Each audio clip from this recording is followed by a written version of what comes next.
Last time, we saw more of what Raditz was up to with Gohan trying to plot a way to get back home, as Raditz uses his power to make both of them stronger. But now that Frieza's caught wind of this, what's going to happen going forward? We'll be seeing all that and more in this part 3 of What If Raditz Took Gohan. Raditz and Gohan are still on the same planet. It's a pretty large base with a lot of training facilities, and for the most part they've been here. However, Raditz has been on some missions with Gohan coming alongside, not partaking in them but just watching to learn. Of course, that wasn't his choice to do. But other than those rare instances, they've mostly been here. Frieza had visited them before, and his two subordinates Zarbon and Dodoria are also aware of Raditz and Gohan. But Frieza has a new task for everybody. Zarbon and Dodoria show up on the planet one day, telling Raditz and Gohan to come with them. They have no clue what's going on, but it's not like they have a choice, so they just go along with it. Frieza actually sent these two to keep watch over Raditz and Gohan, because he's a little bit suspicious of those two. Plus, he noticed that for a while now, Raditz has been separate from the other two Saiyans. So this is an opportunity to separate them even further.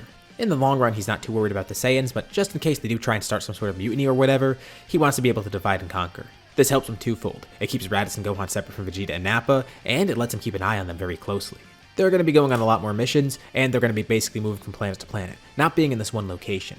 Which is kind of an issue for everyone on Earth because they're tracking the Dragon Ball that Gohan has, and that was discarded on that planet long ago.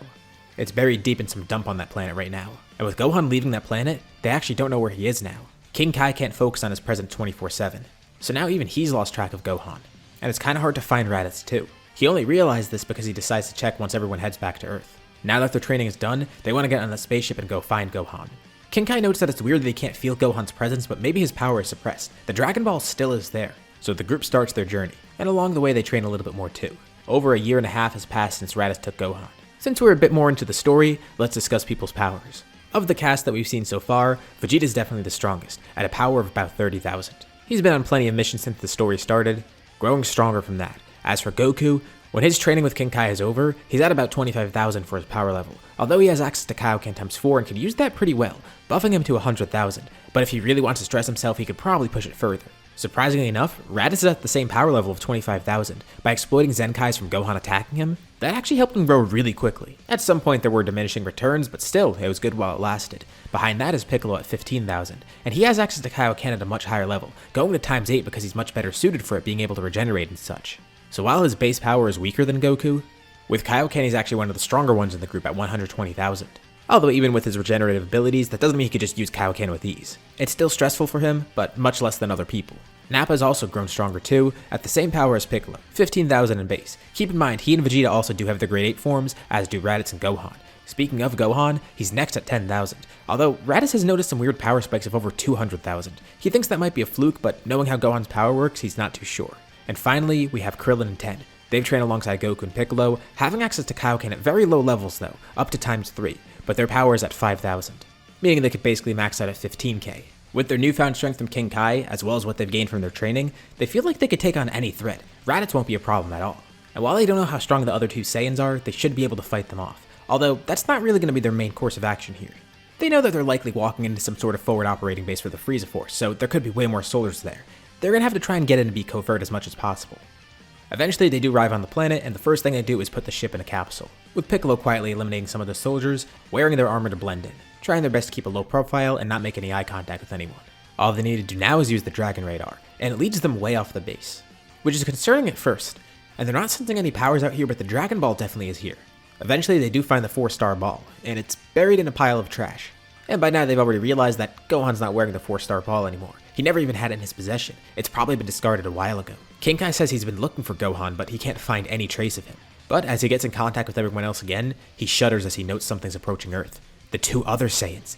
Why are they showing up here? There's no doubt about it, it's Vegeta and Nappa.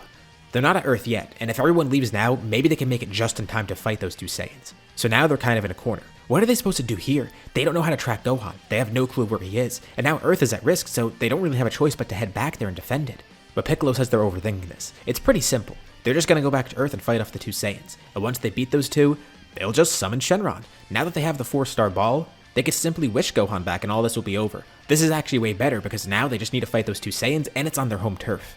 Oh yeah, that thought didn't even cross their mind. They haven't used the Dragon Balls for so long that they completely forgot that they could just use them and wish for Gohan back. They already gathered the 6 other balls a while ago. Goku's kinda mad that this amounted to nothing, but at least there's hope, and it seems like they're gonna get Gohan back soon. As the group returns home, one of the soldiers on the base notices a weird ship leaving, one that he doesn't recognize. This soldier is Kui, and besides his spat with Vegeta, He also just never liked the other two Saiyans in general. So whenever he saw something weird in the space, he's basically been snitching to Frieza just to be on his good side. He has no clue of what this is or if it's related to Raditz at all, but he does make note of a weird ship leaving, and as the soldiers look more into it, they realize that some of the soldiers are completely gone now, having been killed by Piccolo. Frieza's made aware of all this. There was an intruder on the base, and apparently they just killed a few soldiers and did nothing. And Frieza asked for a description of them. Did Kui happen to see anybody? Or any of the other soldiers for that matter? No, but they do have some footage from security cameras. And most of the time they were off base, but one of the cameras caught them from far away. Frieza reviews some of the footage. This is the only piece of info they have on these intruders. It's a small group of humanoid figures. One of them obviously is the Namekian, and one of the other ones looks somewhat familiar to Frieza. He can't quite put his finger on it, but the hairstyle. He looks almost Saiyan-like. And it's not just because he looks like a Saiyan, it's because he looks like a specific Saiyan. One that Frieza remembers from long ago. What could this all mean? Thankfully, Raditz is gone, so if that was one of his allies or anything, Raditz and Gohan won't have any contact with them anytime soon. Right now, they're still on missions with Zarbon and Dodoria. Gohan obviously refuses to help on the missions, which they kind of expected, but they just watch over him for now. But immediately after Frieza's alerted about this, he gives them a new order. He tells Zarbon to take Gohan to him, and be sure to leave Raditz behind. By force, if need be. Zarbon simply walks up to Gohan, hitting him with a surprise attack and knocking him unconscious. Taking him back to the ship, Raditz asks what they're doing. They're in the middle of a mission, but Dodoria then holds a hand up, charging a blast. He tells Raditz he just has to stay here, that's all. Raditz immediately can tell that something fishy's going on, so he's not gonna let that slide. Zarbon holds a hand up too and also charges a blast. They weren't specifically ordered to kill Raditz, but if they need to, they can.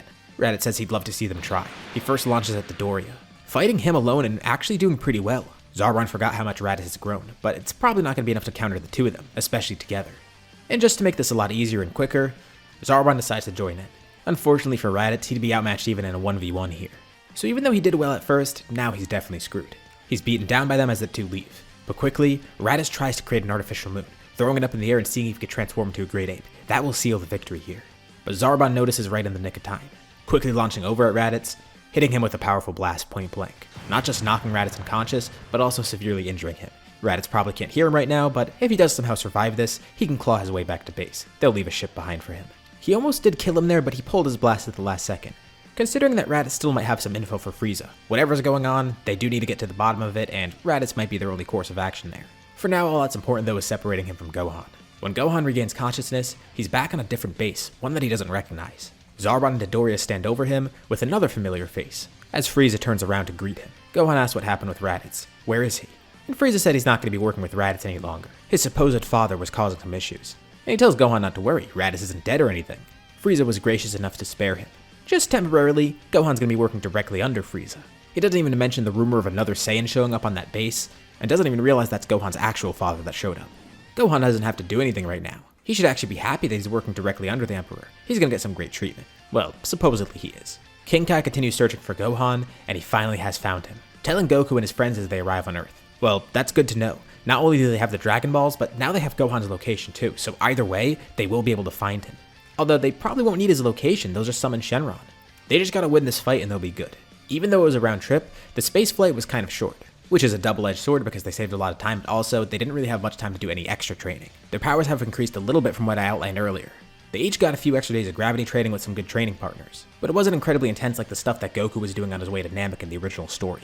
And not nearly as long, and the others don't grow as fast as Goku. Most of the time training was spent trying to get a better control on Kaioken as well, rather than just increasing their raw base strength. And that should be pretty helpful for this fight, because only hours after they land, Vegeta and Nappa arrive on the planet, immediately being able to locate Kakarot and his friends. Vegeta says he wants to keep this kind of short. Kakarot should come with them. Raditz wasn't really too persuasive, so they're here to pretty much seal the deal.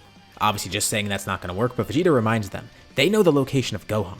So if Kakarot does want to see his son again, his best bet is coming with them. But obviously Goku's cool-headed right now and that's not enough to convince him. They have the Dragon Balls, so it's fine. They just need to win this battle. Well, Vegeta kind of expected that answer, and he's glad to see that everyone here's stronger, especially Kakarot. Now he'll truly be a great addition to the group. But they wait just a bit to attack. They can see over the horizon the sun is setting, and slowly their key to an easy victory appears. Goku and crew have no clue what they're focusing on, but they see the moon rising in the distance. What perfect timing for them. They don't even need to create an artificial moon. They could both fight at their full power. And just as the group realizes what's happening, they immediately try to attack and stop it, but it's already too late. Vegeta and Nappa begin transforming into great apes. They tell Goku he has one last chance here. He's not going to be able to fight them because he can't transform, he doesn't seem to have a tail anymore. And while he is powerful and he might have some tricks up his sleeve, it's not going to be enough to face them. The group summons all their power, even maxing out Kaioken. They didn't expect it to get this dire this quickly.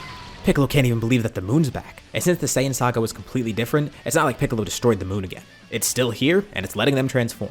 As the two great apes begin fighting, they remind Goku they only really need him. He can make this easy and just join them as is. They're not going to kill him, but they will take him by force. As for his friends though, they don't care if they die or not. The group does have an idea though. They just need to go for Vegeta and Nappa's tails. If they slice their tails off, they'll transform back to normal, and they'll definitely be able to beat them. Ten and Krillin split up with the multiform trying to maneuver around Vegeta and Nappa. Although their clones are casually one-shotted. Goku and Piccolo act as the main powerhouses, pushing their Kaioken as far as it can go, but they're doing no damage to the great apes. Vegeta grabs Goku in one hand, while Nappa uses one hand to grab onto Piccolo, each leaving one hand free so they can fight the two humans. Krillin and Ten are so close to being able to slice their tails off, but despite their size, the two great apes are incredibly fast, and by being split up with the multiform, that means they're just weaker in general, even when they try and buff themselves with Kaioken. But still, this is better than just attacking as one target. Nappa thinks this is getting boring, cocking his leg up as he charges a kick, swinging his foot right into the ground, ripping up a huge chunk of the ground around them. And he keeps doing this, basically tearing up the entire environment that they're in, destroying some of Krillin and Ten's clones in the process. But at one point, Nappa feels something on his tail. Ten is grabbed on, charging all of his ki, trying to break the tail off. But quickly, Nappa swings around, swatting him away. Krillin tries to catch him, but he sees Nappa open his mouth, launching a powerful blast, incinerating him in an instant. They don't even realize what happened by the time it's over. Ten was killed, and it was quick. But Nappa feels a weird burning sensation in his hand. This whole time, Piccolo's been charging an attack, as a Makanko Sappo flies right through Nappa's eye. He tries to dodge it but didn't expect it, and the attack flies fast. It takes out one of his eyes, dealing a good amount of damage, and if that hit any closer to the middle of his head, it would have been a clean kill. But Nappa survived, albeit injured. Completely angered at this, he squeezes his hand as tight as he can, crushing Piccolo in between it, then throwing him into the ground and then stomping on him. Once again tearing up whatever's left of everything around them as he stomps around, trampling Piccolo and killing him. Krillin's barely able to keep himself safe from all this. And Goku can't even see what's going on because he can't turn his head around. He's held tightly in Vegeta's hands, but Vegeta tells him that he can get a look, as he moves his arm around, letting Goku see what's happening. Ten's nowhere to be seen, and Piccolo, well, they can't even tell what's left of him. Vegeta says his other friend will be next, and this is all because he didn't want to come with them. And who knows, maybe they'll just do the same to Gohan. And Goku desperately tries to escape as he watches Nappa attack Krillin next. But a terrifying realization hits him. First of all, it truly sets in that Ten and Piccolo are dead. And it happened that easily. He can't believe it. Krillin's gonna be next if he doesn't do anything. But even worse, Goku realizes, with Piccolo dead, that means Kame's dead too, and the Dragon Balls are gone.